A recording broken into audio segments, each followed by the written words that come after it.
Hello students, welcome to my channel. तो अपनी previous video में मैंने आपको एक्सरसाइज 1.3 के एग्जांपल्स और उसका जो पूरा कॉन्सेप्ट था वो बता दिया है। वैसे तो उसी वीडियो में मैंने आपको बहुत कुछ बता दिया है, तो आपको जो ये एक्सरसाइज के क्वेश्चन है वो सॉल्व करने में बिल्कुल भी प्रॉब्लम नहीं आएगी। आप उन्हें बहुत ही इजीली सॉल्व कर लेंगे। और आपको अगर ये कोई एक्सरसाइज समझ नहीं आती तो आप मेरा पिछला वीडियो देखिए, आपको लिंक डिस्क्रिप्शन बॉक्स में मिल जाएगा। और अगर मैं आपको यहाँ पर क्वेश्चन करवा रही हूँ तो इसका मतलब ये नहीं है कि आप यहाँ से सिर्फ आंसर देख लीजिए या बिना करे ही आप इनके सॉल्यूशन देख लीजिए। आप पहले वीडियो को पॉज करके इस क्वेश्चन को खुद से सॉल्व करने की कोशिश कीजिए, और अगर आपसे सॉल्व नहीं होता है तो फिर उसके बाद आप इसका सोल्यूशन देखिए। तो यहाँ पर मैं फर्स्ट क्वेश्चन करवा रही हूँ आपको एक्सरसाइज 1.3 का, जिसमें बोला गया है प्रूव दैट √5 इज इरेशनल। तो ये सेम प्रूफ मैंने आपको √2 के लिए करवाया था और √3 का आपको खुद से ट्राई करने के लिए बोला था। आई होप आपने वो कर लिया होगा और आपको उसमें कोई प्रॉब्लम नहीं आई होगी। तो आप देखिए, जैसे √5 इरेशनल है, हमें ये प्रूफ करना है, तो हम क्या मानेंगे? Let us assume √5 is rational number. तो अगर √5 रैशनल है तो इसको हम p/q की फॉर्म में लिख सकते हैं, जहां पर p और q सेट ऑफ इंटीजर्स होते हैं, q not equal to 0 and p and q are coprime numbers. ठीक है, तो आप देखिए p और q को प्राइम है, दैट मींस को प्राइम का मतलब मैंने आपको लास्ट वीडियो में बताया था कि इनमें कोई भी कॉमन फैक्टर नहीं है। तो अब आप क्या कीजिए, √5q is equal to p, ये हो गया। अब आप इस इक्वेशन को स्क्वायर कर दीजिए, square in both side. 5q² is equal to p², q² equal to p²/5। तो अब देखिए, अगर p² 5 से डिविजिबल है तो जो p है वो भी 5 से डिविजिबल होगा। यहाँ आप लिख लीजिए, if p² is divisible by 5 then p is also divisible by 5। तो आप देखिए p/5 आ गया, आप इसको a मान लीजिए। ये आपकी इक्वेशन नंबर 1 थी। नहीं, इक्वेशन नंबर 1 आप इसको मानिए और इसको 2 मानिए। ठीक है, तो अब आप देखिए p की वैल्यू क्या आ गई यहाँ से 5a। अब आप 2 की वैल्यू को 1 में पुट कीजिए, पुट इक्वेशन 2 इन इक्वेशन 1। तो 5q², p की वैल्यू क्या है 5a², इसका क्या हो गया 25a²।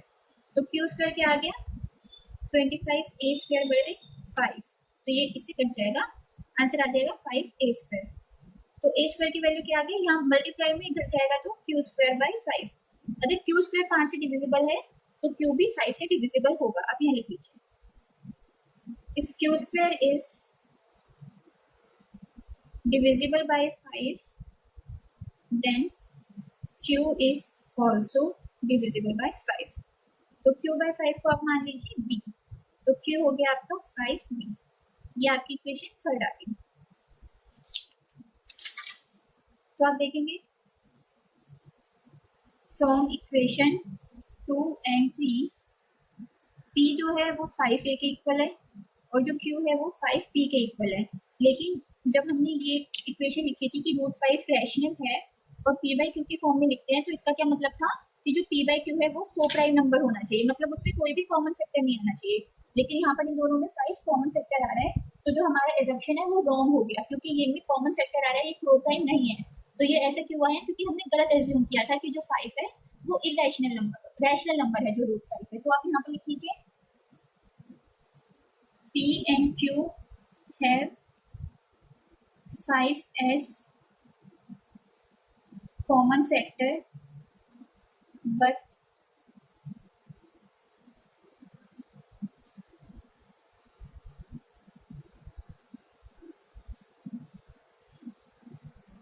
but they should be co-prime, so our assumption is wrong, hence √5 is irrational number। तो ये हमारा सॉल्यूशन हो गया फर्स्ट क्वेश्चन का। अब सेकंड क्वेश्चन है, उसमें बोला गया है prove that 3 plus 2 root 5 is irrational number. ठीक है, हमें इसको irrational प्रूव करना है, तो वही अगेन फर्स्ट स्टेप हमारा सेम रहेगा. Let us assume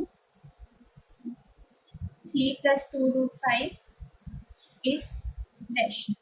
हमने इसको रैशनल मान लिया.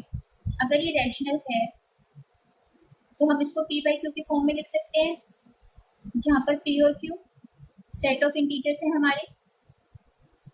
q is not equal to 0 है और p and q are coprime numbers. ठीक है, ये p और q को प्राइम होना चाहिए.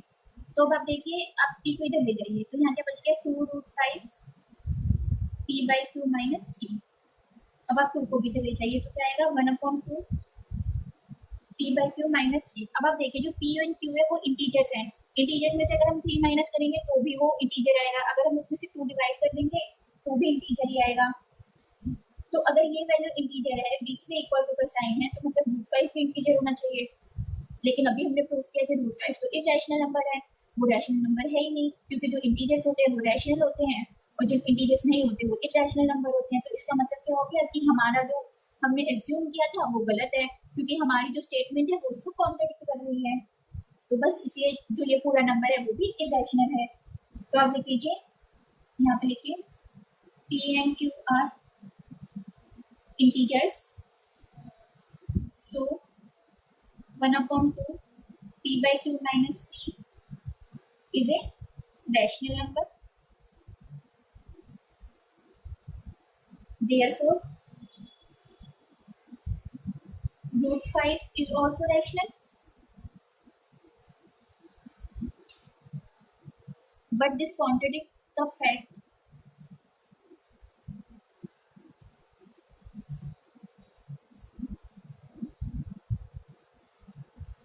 that root 5 is irrational.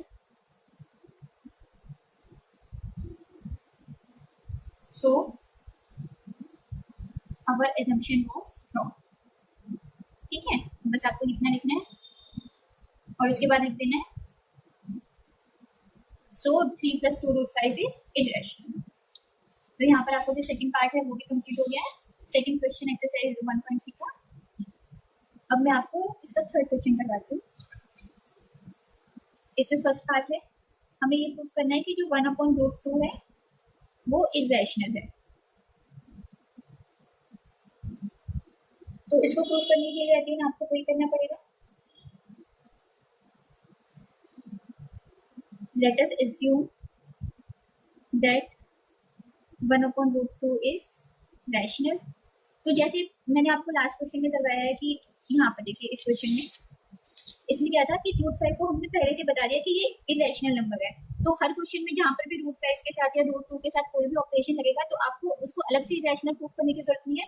बस आप ये करके स्टेटमेंट में लिख दें कि ये हमें पता है कि रूट 5, रूट 2, रूट 3, रूट 7 कोई भी अंडर रूट में वैल्यू आ जाए कि वो इरेशनल है. ठीक है, चलो ये 1/√2 इज रैशनल. तो अब हम 1/√2 को क्या लिख सकते हैं? अगर रैशनल है तो हम इसको p बाई क्यू की फॉर्म में लिख सकते हैं, जहां पर p and q set of integers होते हैं. q is not equal to 0 है and p and q are coprime numbers. ठीक है, तो अब आप देखिए ये 1/√2 है. अगर हम इसको रूट 2 कर देंगे तो ये क्या हो जाएगा q बाई p. तो अब हमें पता है कि जो q बाई p है वो भी इंटीजर है. तो जो इंटीजर वैल्यू होती है वो रैशनल होती है. अगर ये रैशनल है तो रूट 2 भी रैशनल होना चाहिए. और ये कॉन्ट्रडिक्ट कर देते हैं उस फैक्ट को कि जो रूट 2 है वो इरेशनल है. तो इसलिए हमारी जो एजम्पशन है वो रॉन्ग है और रूट 2 1/√2 भी इरेशनल नंबर है. तो आप यहाँ पर लिख लीजिए, since q and p are integers, so root 2 is rational, but it contradicts the fact that root 2 is irrational. So our assumption was wrong, hence 1 by root 2 is an irrational number. तो ये हमारा first part हो गया। अब हम second part पे आते हैं। सेकंड पार्ट है हमारा 7√5। इसको भी हमें इरेशनली प्रूव करना है। तो आप मान लीजिए कि जो 7√5 है वो रैशनल नंबर है। Let us assume 7√5 is rational. तो 7√5 को हम p बाई क्यू के फॉर्म में लिख सकते हैं। उसमें भी वही होगा कि जो p एंड q है वो सेट ऑफ इंटीजर्स है, को प्राइम फैक्टर है। ये आप यहाँ से कॉपी करके इधर नोट कर सकते हैं। मैं यहाँ पर मार्क कर रही हूँ, ठीक है। तो अब देखिए, अब √5 equal to p by q into 7, ठीक है। ये आपकी इक्वेशन आती है। पर आप देखिए, अगर p एंड q इंटीजर्स है और अगर वो 7 से डिवाइड हो जाएगा तो भी वो एक इंटीजर ही रहेगा, मतलब वो एक रैशनल नंबर की फॉर्म में रहेगा। तो उस हिसाब से √5 को भी रैशनल नंबर होना चाहिए। लेकिन जो √5 है वो हम पहले ही प्रूव कर चुके हैं कि वो इरेशनल नंबर है। तो दैट मीन्स जो हमने एज्यूम किया है वो गलत है, और जो 7√5 है वो इरेशनल नंबर है। तो उस चीज के लिए आपको यही सेम लाइन लिखनी है। बस यहाँ पर √2 की जगह आप √5 कर दीजिएगा और लास्ट में लिख दीजिएगा हेंस 7√5 इज इरेशनल नंबर, ठीक है। तो ये सेम लाइन लिखनी है आपको, आप यहाँ पर ये लिख दीजिएगा। मतलब आपको एक बार क्वेश्चन समझ आ जाना चाहिए, फिर वो सेम टाइप के क्वेश्चंस होते हैं, बस उनकी जो वैल्यूज होती है वो चेंज हो जाती है। तो बस एक बार समझने के लिए, उसके बाद आप कोई भी क्वेश्चन, इसके अलावा कोई और क्वेश्चन भी आ जाएगा तो वो भी आप सॉल्व कर पाएंगे। अब हमें इस नंबर को इरेशनल प्रूफ करना है, तो हम वही करते हैं। सबसे पहले मान लेते हैं कि ये इरेशनल है। Let us assume 6 + √2 is rational. और स्टूडेंट्स, अगर आपको ये वीडियो पसंद आ रही है और आपको समझ आ रहा है तो आप प्लीज़ इस वीडियो को लाइक कीजिए और ज़्यादा से ज़्यादा शेयर करिए ताकि और बच्चे भी पढ़ पाएँ। तो अगर ये रैशनल है तो हम इसको p बाई क्यू के फॉर्म में लिख सकते हैं। Again p and q set of integers है, q is not equal to 0 and p and q are coprime numbers, ठीक है। तो अब देखिए, यहाँ पर अगर √2 ऐसे है, p बाई क्यू -6 लिख दीजिए आप, p -6q अपॉन q। तो आप देखेंगे p और q जो है वो इंटीजर्स हैं। इंटीजर में अगर कोई भी वैल्यू ऐड करते हैं, माइनस करते हैं, डिवाइड करते हैं, तो वो लास्ट में एक इंटीजर ही बचता है। दैट मीन्स अगर ये इंटीजर है तो ये रैशनल नंबर के फॉर्म में ही होंगे।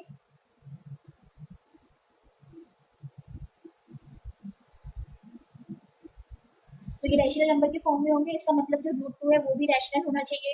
लेकिन हम ये पहले ही सॉल्व कर चुके हैं कि जो √2 है वो इरेशनल है, तो ये उस फैक्ट को कॉन्ट्रडिक्ट कर देता है। दैट मीन्स जो हमने एज्यूम किया है वो गलत किया है, और 6 + √2 इरेशनल नंबर है। तो इसमें भी आप ये पूरा जो स्टेटमेंट है ये उतार देंगे। बस यहाँ, हाँ, यहाँ तो √2 ही लिखना है आपको। बस यहाँ 1 बाई √2 की जगह आप लिख दीजिएगा 6 + √2 इज इरेशनल नंबर। तो यहाँ पर जो आपकी एक्सरसाइज 1.3 थी वो भी कंप्लीट होती है। आई होप आपको ये एक्सरसाइज समझ आई होगी। और अगर आपको वीडियो पसंद आया है तो आप प्लीज़ इस वीडियो को लाइक करें, मेरे चैनल को सब्सक्राइब करें और ज़्यादा से ज़्यादा शेयर करें। Thank you so much.